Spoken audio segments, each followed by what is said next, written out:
세상을 살면서 어떤 시선, 어떤 시각을 가지고 살아가느냐 하는 것은 아주 중요합니다. 예를 들면은 사람은 자기 중심의 시선을 가진 사람이 있습니다. 모든 역사를, 모든 세상사를, 모든 일들을 나 중심으로 평가를 하는 사람이 있죠.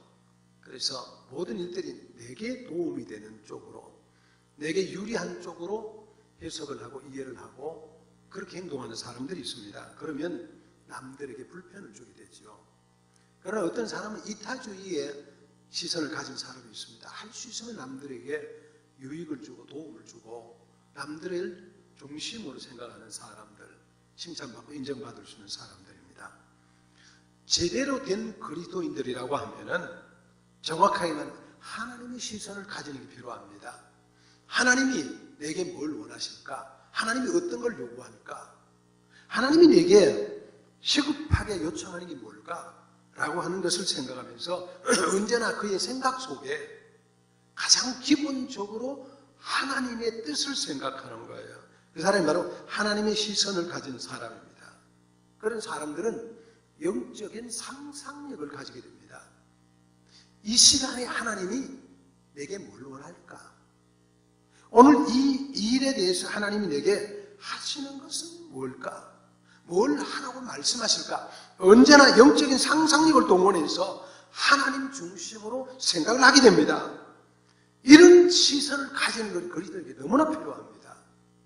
여러분, 저희도 동일하게 모든 역사를 바라볼 때, 모든 걸 바라볼 때 하나님의 시선에서 바라볼 수 있는 그런 하나님의 시선을 회복하는 성도들이 될 수 있기를 축복합니다. 예수님이 이 땅에 계실 때에 3년 동안 사역을 하셨습니다. 예수님의 제자들도 같이 다녔고 예수님을 따라다니는 사람도 있었는데 예수님이 돌아가시고 난 뒤에 3년 동안의 사역을 기록으로 남겼습니다. 그것이 복음서입니다. 복음서 가운데 마태복음이나 요한복음은 예수님의 제자가 썼습니다. 그러나 누가복음이나 요한복음, 마가복음은 직접적인 제자는 아닙니다. 그런데 이 네 사람이 동일하게 예수님의 3년 동안의 일생을 기록을 했습니다. 그런데 놀라운 것은요, 어떤 사건은 한 사람만 기록을 했어요. 네 분의 기록자가 썼는데 한 분만 기록하고, 어떤 사건은 네 사람이 다 기록을 한 거예요. 우리가 미루어 짐작해 보면은 네 사람이 다 기록했다. 그거 중요하다. 그래서 자기들이 느낌이 대단했고 그때 예수님의 눈빛이 대단했고 그때 그 일 자체가 의미가 깊었다. 그래서 네 사람이 다 기억을 더듬어서 기록을 했을 거예요. 그 사건 중에 한 가지가 오늘 우리 읽은 사건입니다. 그야말로 한 여인이 옥합을 깨뜨려서 예수님의 발에 붓고 그리고 자기 머리털로 닦았던 예수님에 대한 도유 사건이라고 말하는 이 사건. 마태, 마가, 누가, 요한복음에 다 기록이 됐습니다. 그만큼 중요한 말입니다. 왜 그러냐? 예수님의 말씀이 중요합니다. 예수님이 이렇게 말씀하셨어요. 저가 내게 좋은 일을 하였느니라. 이는 저의 사랑함이 많으니라. 어떤 데는 온 천하에 어디서든지 이 복음이 전파되는 곳에는 이 여자가 행한 일도 말하여 저를 기념하리라. 예수님이 이 여인이 한 것을 엄청 칭찬을 하셨습니다. 왜 그랬을까? 무엇 때문일까? 우린 이 사건을 보면서 예수님의 시선, 하나님의 시선으로 세상을 바라보는 게 얼마나 중요하냐 하는 것을 함께 더듬어 보고자 합니다. 예수님께서 어느 날은 베다니 나병 환자 시몬의 집에서 식사를 하셨습니다. 그런데 이 사건이 마태복음에는 베다니 시몬의 집에서, 마가복음에는 한 바리새인의 집에서, 그 다음에 마가복음에 누가복음에는 문둥이 시몬의 집에서 이렇게 마가복음은 그렇게 기록을 하고, 또 요한복음에는 이 말씀이 베다니 시몬의 집에서 나사로 집과 가까운 집으로 이렇게 얘기를 합니다. 하여튼 그 집에서 예수님이 식사하고 계실 때에 한 여인이 와서 옥합을 깨뜨려서 예수님의 발에 부었습니다. 그리고 자기 머리털로 씻었습니다. 이 여인의 사건이 왜 이렇게 귀중하냐? 그 중에 첫째는요, 아무 소리 없는 섬기입니다. 말 없는 봉사입니다. 여러분, 우리가 읽은 말씀을 보니까 이 여인이 옥합을 깨뜨려서 부으니까 어떤 사람들이 화를 내면서 4절에 이 향료를 왜 허비하느냐 야단을 합니다. 자, 보세요. 우리가 3절 한번 읽어봅니다. 시작. 예수께서 베다니 나병 환자 시몬의 집에서 식사하실 때 한 여자가 매우 값진 향, 곧 순전한 나도 한 옥합을 가지고 와서 그 옥을 깨뜨려 예수의 머리에 부었더니, 그랬더니 사람들이 막 화를 내면서 서로 말합니다. 어찌해서 이 향료를 허비하느냐. 요즘 말로 자원을 왜 이렇게 허비를 해? 왜 이렇게 돈을 쏟아부어? 야단하는 거예요. 그런가 하면 예수님 뭐라고 그러세요? 가만두어라. 저희가 내게 좋은 일을 하였다. 서로 주인공 된 이 여인은 가만히 있는데 예수님과 주위 사람들이 서로 얘기를 많이 해요. 그러면 이 여인이 뭐라고 답을 할 수 있지 않겠어요? 그런데 사복음서 어디에든지 이 여인의 말이 없습니다. 아무 말을 하지 않고 그냥 말은 섬김입니다. 이게 중요합니다. 여러분, 섬긴다고 하는 것, 봉사한다는 것, 우리가 말하기 쉽고 드러내기 쉽지만 아무 말 없이 섬긴다는 것, 얼마나 중요한 일인지 모릅니다. 때로는 우리가 반대 소리를 들을 수 있고, 때로는 칭찬 소리를 듣고, 때로는 우리에게 여러 가지 절망적인 얘기를 할 수도 있습니다만은, 그러나 자기가 하는 일에 옳다 나쁘다 이렇다 저렇다 아무 말도 하지 않고 그대로 섬기고 봉사한다는 것, 대단한 자기 내공이, 신앙적 내공이 쌓여 있는 사람입니다. 여러분 생각해 보세요. 얼마나 이 자리가 귀한 자리입니까? 이 여인은 정말 정성을 다해서 그 일을 하는데 핀잔하면서 300데나리온에 팔아가지고 이걸 주지 말이지, 가난한 사람한테 이게 무슨 일이냐고, 왜 이렇게 허비하냐고 막 자기들끼리 서로 화를 내면서 서로 얘기를 한단 말이에요. 여러분 생각해보면 이 여인 입장에서는 300데나리온 같은 500데나리온 같은 이 사람들이 돈 한 푼 대준 게 없잖아요. 그러면서 왜 야단을 해요? 억울할 수 있잖아요. 내가 내 정성으로 하는데, 여러분 요즘 우리말 하면 이거 왜 그래 헌금 많이 이런 거 같은 거지. 내가 하는데 요즘 흔히 하는 말이 그렇잖아요. 너나 잘하세요. 그런 얘기 하잖아요. 그 말 할 수가 있습니다. 그런데 전혀 그런 말이 없어요. 한마디로 이 여인의 섬김은 예수님을 감동시킨 섬김입니다. 가장 아름다운 섬김은 뭐예요? 그것은 말없이 섬기는 봉사입니다. 말 않고 별의별 얘기 하고 싶어도 이 마음에 다 묻어두고 그리고 그대로 섬기는 거, 그게 아름다운 겁니다. 여러분 신앙생활 하다가 우리가 이렇게 살아가기 어려울 때가 너무 많습니다. 때로는요 억울한 얘기도 들을 수 있고요, 때로는요 정말 속상한 얘기 들을 수도 있고요, 때로는요 기가 막힌 얘기 들을 수도 있겠고요. 여러분 그런 얘기할 때마다 얘기를 다 하고 다 설명을 하는 한이 없잖아요. 차라리 입을 닫고 있는 거, 차라리 말을 하지 않는 거 훨씬 더 좋을 때가 많습니다. 그래서 침묵은 금이다라는 말이 있는 거예요. 여러분 교회에서도 그렇습니다. 내가 별일 없이 괜히 사람들에게 말을 들을 때가 있습니다. 그렇죠? 그럼 여러분 어떤 생각이 들어요? 막 따지고 싶을 때도 있고요, 흔히 하는 말로 청문회도 하고 싶을 때도 있고요, 벌써 목 뒤집어대고 보여주고 싶을 때도 있고요, 항변하고 싶을 때도 있습니다. 그런데 그때마다 아무 일을 하지 않고 조용히 넘어갈 수 있다는 거, 그거는 신앙적 내공이 많이 쌓여 있는 사람입니다. 여러분 부부간에도 마찬가지입니다. 여러분 가정에서도 마찬가지, 사회생활도 마찬가지입니다. 하고 싶은 얘기를 다 하고, 아니 그 2배, 3배로 더 갚아주고 그럴 수도 있습니다. 그런데 하고 싶을 때도 말하지 않고 참을 수가 있다면 훨씬 더 아름다운 겁니다. 이 여인이 바로 그런 모습이에요. 그래서 꾸준하게 참고 기다리는 모습 보고 주님 그를 칭찬을 하신 거예요. 여러분 때로 우리가 인생 살면서 이런 일을 당할 때 그때 우리는 어떻게 해야 돼요? 예수님의 십자가를 생각하면서, 예수님이 십자가에서 묵묵하게 고난받은 걸 생각하면서 참을 수 있다는 것, 한 번 더 참아갈 수 있다는 것, 여러분 교회 생활, 교회라고서는 특별히 별 사람이 다 있습니다. 그래서 교회는요 이런저런 얘기 있기가 마련입니다. 무슨 교회가 시끄러워? 당연합니다. 그러니까 시끄럽다 그러면 아 여기 인간들이 모인 곳이구나 이렇게 이해하고 넘어가서 시험 들지 말고요. 그래야 우리 신앙생활 할 수 있습니다.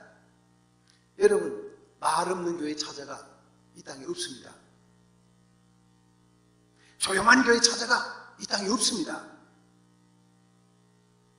말이 있다는 것은 살아있다는 말이고요. 말이 있다는 의견이 있다는 말입니다. 그런 면에서 잘 받고 잘 이길 수 있기를 바랍니다.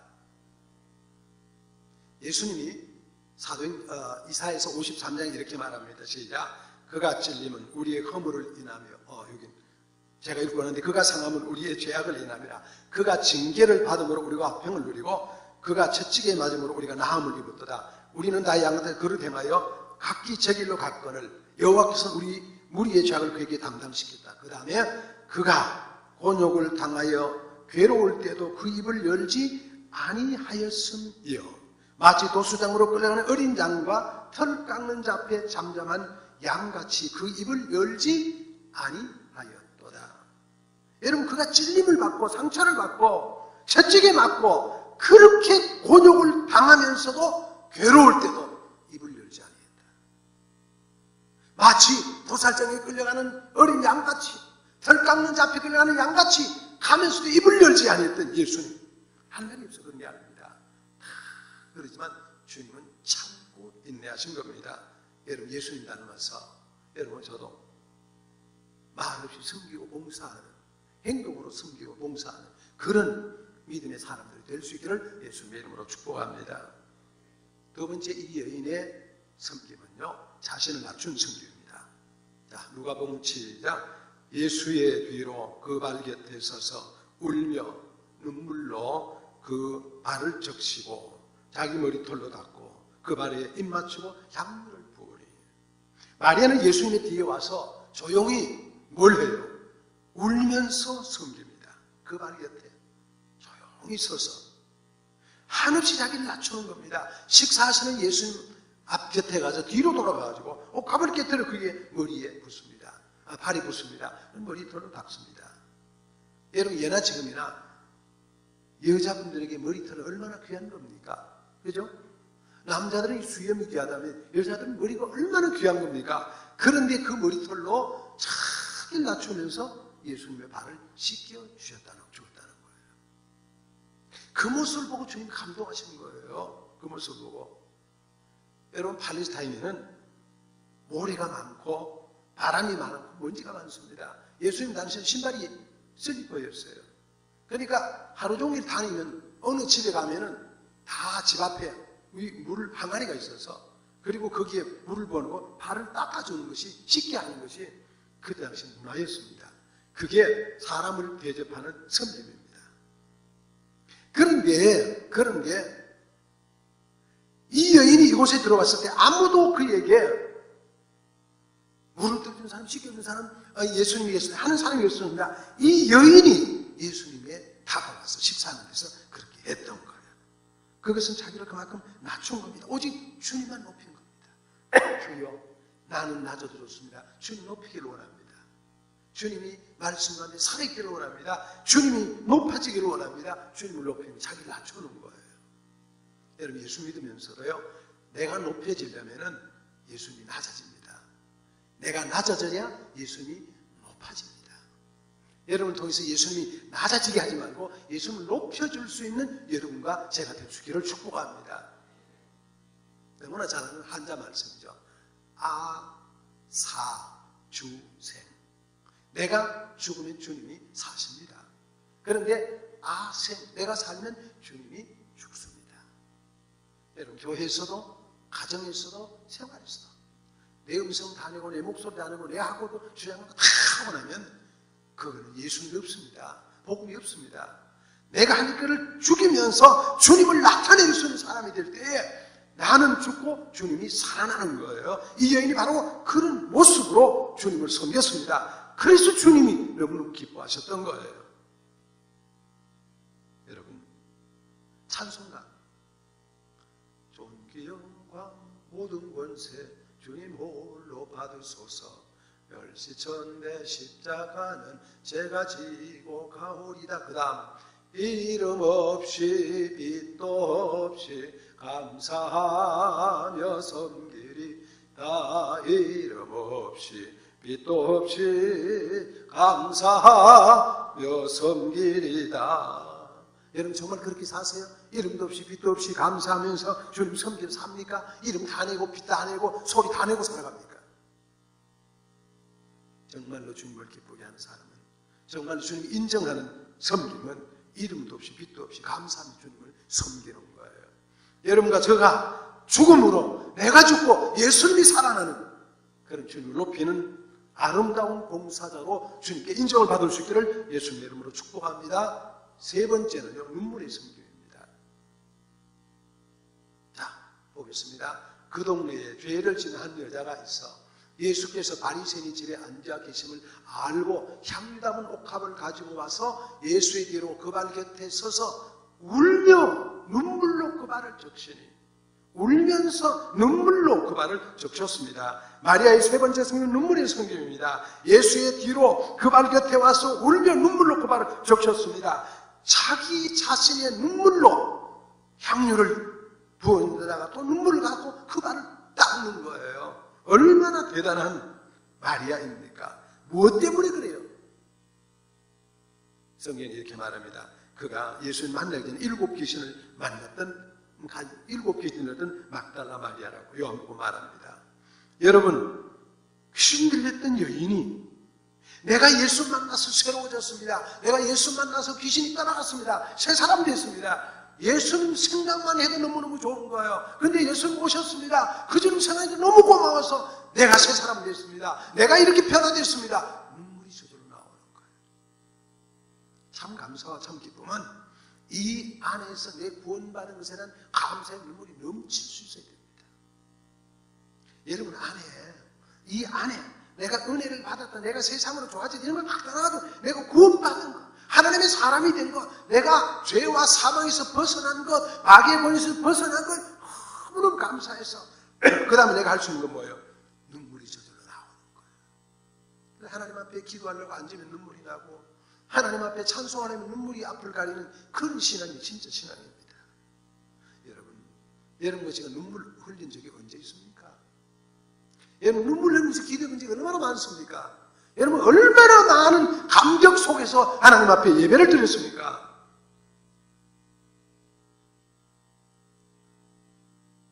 제가 경험했던 것 중에 한 가지가 군에 처음에 가가지고 또 그때는 기합을 많이 받을 때여가지고 이게 훈련소에 이제 대기병으로 한참 한 달 거의 대기병으로 있다가 이제 투입이 다 돼가지고 훈련소 들어가서 첫 번째 주일에 교회를 갔습니다. 그 전에 교회 못 가다가 첫 번째 주일 교회 가서 예배를 드는데 그것도 늦어가 맨 뒤에 딱 섰는데 메인 앞에서 군 목사님이 설교를 하신 목사님이 사랑하는 형제 여러분 얼마나 수고 많습니까? 그 말을 들으니까 눈물이 막 확 쏟아졌던 그런 기억을 제가 갖고 있습니다. 여러분 우리가 정말로 하나님 앞에 나서 하나님이 내가 무엇이길래 나를 이렇게 축복해서 나를 이런 사람으로 만들어 주셨나이까 그런 마음이 내 속에 감사하고 눈물로 나올 수 있어야 합니다. 그래서 다윗은 이렇게 말합니다. 시편 8편에 같이 시작. 사람이 무엇이건데 주께서 저를 이토록 구대하시나이까. 요즘 우리 성경에는 내가 무엇이건데 주께서 저를 이토록 구대하시나이까 이렇게 기록합니다. 여러분 이때 다윗이 어떤 때인지 압니까? 자기 아들 압살롬에게 반역당해가지고 쫓겨나가지고 그날 밤에 겨우 잠을 자고 일어나가지고 그 다음에 하나님 앞에 드리는 기도입니다. 내가 무엇인데 하나님이 저를 이렇게 후대하시나이까. 아들에게 쫓겨가지고 산속에 구레가 두 숨어가 있다가 하룻밤 자고 난 뒤에 생각하는 하나님 감사하다는 거예요. 여러분 우리가 한참에 많은 걸 가져만 감사가 아닙니다. 하루하루 생각하는 속에 하나님이 나를 후대하신다 이걸 느낄 때 우리에게 눈물이 나는 거예요. 여러분 속에 이런 감격이 넘치기를 바랍니다. 여러분 속에 이런 눈물이 쏟아질 수 있기를 주님의 이름으로 축복합니다. 그런 사람에게 하나님이 축복해 주시는 거예요. 감사가 넘치고 눈물이 넘치고 기쁨이 넘치고 마리아는 자신을 봤습니다. 7 귀신 들려서 귀신을 가지고 끌려가던 사람입니다. 사람들에게 조롱거리를 받던 사람입니다. 온갖 비참했던 여인입니다. 그런데 이제 귀신이 떠나갔습니다. 정신이 차려졌습니다. 그러고 보니까 예수님께 좋은 거예요. 그 예수님 앞에 내가 할 말이 없는 거예요. 눈물밖에 날 것이 없는 거예요. 그래서 우는 거예요. 여러분 교회 오면 누가 보입니까? 여러분 교회 오면 목사만 보입니까? 아니면 옆에 있는 성도만 보입니까? 그렇다면 여러분이 돌아온 건 상처밖에 없을 겁니다. 여러분의 눈에 이 안에 거니시는 예수님을 발견할 수 있기를 축복합니다. 여러분의 눈에 지금부터 이 자리에 있는 성령님을 발견할 수 있기를 예수님의 이름으로 축복합니다. 그 눈에 사람 보면 실망합니다. 그 눈에 사람 보면 쓰러집니다. 사람 보면 원망과 불평과 좌절이 남습니다. 예수 만나고 하나님 만나고 성령님 만나면 그 속에 눈물이 날 수 있습니다. 우리 안에 그런 예수님 바라봐야 되고요. 예수님 발견해야 되고요. 그 주님과 함께 서서 내가 그 주님 생각하면 나를 이렇게 후대해 주시니 너무 감사해서 그래서 눈물이 앞을 가리는 그런 기도와 그런 찬송과 그런 예배가 우리 속에 회복되는 역사 있기를 예수님의 이름으로 축복합니다. 눈물은 사람을 감동시키고요. 눈물은 여러분 이 나라를 회복시킵니다. 아까 기도할 때 기도했습니다만은 여러분 우리나라가 얼마나 지금 어렵습니까? 얼마나 문제가 많습니까? 이 지금 뭐 이거 어디로 갈지 모릅니다. 여러분과 제가 한 주간 동안 우리 기적의 나라를 위해서 기도하지만 정말 나라를 위해서 정말 이 민족을 위해서 눈물로 기도하는 한 주간이 될 수 있기를 바랍니다. 그래야 그 눈물 때문에 하나님이 우리를 구원해 주십니다. 눈물은 하나님을 감동시키고 눈물은 사람을 감동시킵니다. 여러분의 눈물이 여러분 자녀를 변화시키고요. 여러분 눈물이 바위덩이 같은 여러분 남편이 예수 앞으로 돌아오고요. 여러분 눈물의 기도가 여러분의 아내를, 여러분의 자녀를, 여러분 부모를 주님 앞으로 인도하는 놀라운 능력이 있다는 걸 깨닫고 하나님 앞에 눈물의 신앙생활을 할 수 있기를 예수님의 이름으로 축복합니다. 마지막 네 번째는 힘을 다하는 섬김입니다. 8절 시작. 그는 힘을 다하여 내 몸에 향유를 부어 내 장례를 미리 준비하였느니라. 마리아가 드린 향유를 오늘 성경은 5절에 300데나리온으로 말합니다. 한 데나리온은 하루에 품삯이라고 말해요. 그럼 300데나리온은 300일의 품삯이니까 1년의 품삯입니다. 요즘 우리말로 한 3천만 원 정도 된다고 볼까요? 하루 10만 원 이렇게 계산하면 이 여인이 가지고 있는 전부라고 말했어요. 그런데 그 여인은 자기 가진 모든 걸 다 바쳐서 예수님께 헌신을 했습니다. 여러분 그래서 주님은 뭐라고요? 그는 힘을 다하여 내 몸에 향유를 부었다. 힘을 다해서 내 몸에 향유를 부었다. 주님이 그렇게 칭찬을 하고 평가를 하셨습니다. 여러분 힘을 다하여 주님을 섬기는 게 얼마나 어렵습니까? 여러분 힘을 다하여 섬깁니까? 현대인의 특징 중에 한 가지 제가 이렇게 설교를 준비하다 보니까 요즘 현대인의 특징은요, 내가 정해놓는 것 같아요. 예배도 여기까지만 내가 정한 것 아니면 예배 시간 때도 상관없어 가요. 헌금도 여기까지만 딱 정해내. 그 이상은 절대로 하지도 않고 할 생각도 안 해요. 기도도 여기까지만 내가 정해놓은 게 있는 것 같아요, 현대인들은. 그런데요, 정말로 하나님의 그 헌신하는 것은요, 내가 할 수 있는 힘을 다해서 하는 거예요. 그게 하나님 앞에 바른 거예요. 그래서 하나님은 뭐라고 그러셨어요? 예수님은 마태복음 22장 시작. 내 마음을 다하고 그 다음 뭐예요? 이거 할 자신 없으면 읽지 말아요. 내 마음을 다하고 그 다음에 을 다하고 그 다음 뭐예요? 뜻을 다하여 주 너의 하나님을 사랑하라 하셨으니 그런 거예요. 마음을 다하고 목숨을 다하고 뜻을 다하고 힘을 다하여 주 너의 하나님을 사랑하라 하셨으니 그게 진짜 섬김이고 봉사입니다. 여러분, 우리가 잘 안 되는 거예요. 그래서 찬송하도 내 마음과 정성을 다하여서 주 너의 하나님을 사랑하라. 내 몸을 아끼고 내 몸을 아끼고 사랑하듯 형제와 이웃을 사랑하라. 주께서 우리에게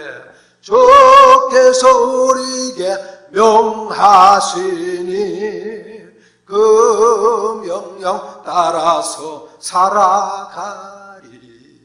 이 찬송하잖아요. 어려운 일이에요. 주님을 섬기는 것. 이 마리아는 자기가 할 수 있는 모든 것을 다 바쳐 주님을 섬겼습니다. 그랬더니 주님이 그를 축복해 주신 겁니다. 여러분 섬기는 자리에 있습니까? 무언가 헌신을 요구받는 자리에 있습니까? 여러분 계산을 많이 하는 사람입니까? 아니면 그냥 주님 앞에 드리는 사람입니까? 성경은 너희 헤아림을 받는다고 말했습니다. 마음을 다하고 뜻을 다하고 힘을 다하고 성품을 다해서 주님을 섬기는 그런 삶이 될 때에 주님이 그것을 축복해 주시는 겁니다. 말씀을 정리합니다. 이 여인 아름다운 섬김이었습니다. 이 여인의 섬김을 통해서 온 방 안에 향기로운 향기가 가득했습니다. 주님의 칭찬이 넘쳤습니다. 마지막 칭찬은 뭐예요? 복음이 전해지는 어느 곳에든지 이 여인이 행한 것을 알려 전하도록 하랴. 얼마나 멋있는 축복입니까? 무엇 때문에 무슨 섬김이 그랬어요? 첫 번째는 말 없는 봉사, 소리 없는 섬김입니다. 자신을 다 낮추고 주님을 높이는 겁니다. 눈물로 마음 중심으로 섬기는 겁니다. 힘을 다하여 최선을 다하여 섬기는 봉사였습니다. 주님이 그 봉사를 보고 축복을 하셨습니다. 여러분, 제가 우리 삶 가운데 이런 삶으로 주님을 아름답게 섬기는 놀라운 역사 있기를 예수님의 이름으로 축복합니다. 할렐루야! 기도합니다. 하나님 우리 아버지, 이 아름다운 여인의 봉사처럼 우리의 봉사가 아름다운 섬김과 봉사가 되게 축복해 주옵소서. 그리스도 예수님의 이름으로 기도하옵나이다. 아멘.